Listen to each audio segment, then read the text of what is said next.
Саламатсыңарбы мекендештер.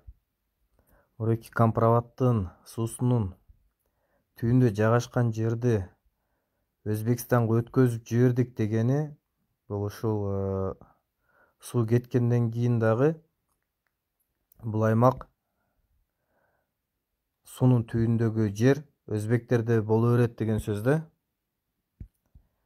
Аны белгилей турган болсок, компроват суусу ушул жактарга чейин көтөрүлөт мондой болупчу.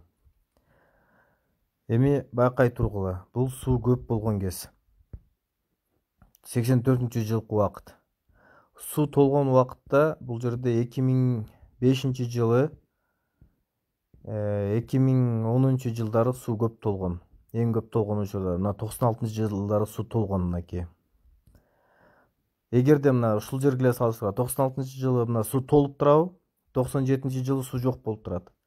Ушундай боло турган болсо, бул кийинки учурда эгер суу азайып кете турган болсо дагы моореки жерге кыргыздар биз кире албай калабыз. Моореки аймактарга. Ал эми бүгүнкү келишим боюнча суу азайган учурда суунун калтырган ийизи моореки аймакты кыргыздар иштете берет. Ал эми жаңы түзүлгөн келишим боюнча суу ушинтип кетип калган учурда дагы моореки аймакка кыргыздар кире албай калат туугандар. Ушул нерсени бир аз эске алсаңар. Мынакей. Бүгүнкү күнү өткөн жылда суу эң аз болгон убакыттардын бири болгон да. Мына ушу компроватты карап атабыз азыр, кемпироват суусуна. Сууна аз болгон убакыттар. Бүгүнкү күндөгү бар келишимдин негизинде биз суу азайганда суу ийизин алып кеткен, ийизи калган жерде, кургаган жерлерди иштете беребиз. Дыйканчылык кылып, мисалы үчүн күрү чегип. Ал эми суу көбөйгөндө аркага жылып кете беребиз. Мына бүгүнкү күндө өткөн жылы болсо, мисалы үчүн 2020-жылы суу таптакыр эле азайып, мынакей көрдүңөр да, көлөмүн кандай жерде турат.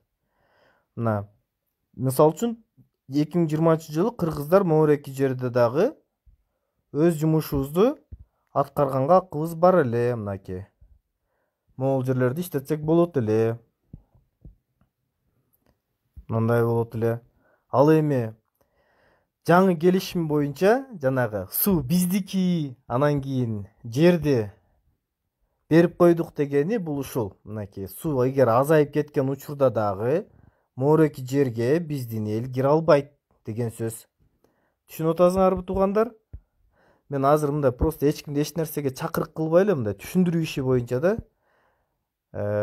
Туугандар, мынакей суу көбөйгөн учурда кыргыздар аркага жылып кете берген. Суу азайган учурда сууну кууп кыргыздар ылдый түшүп келе берген.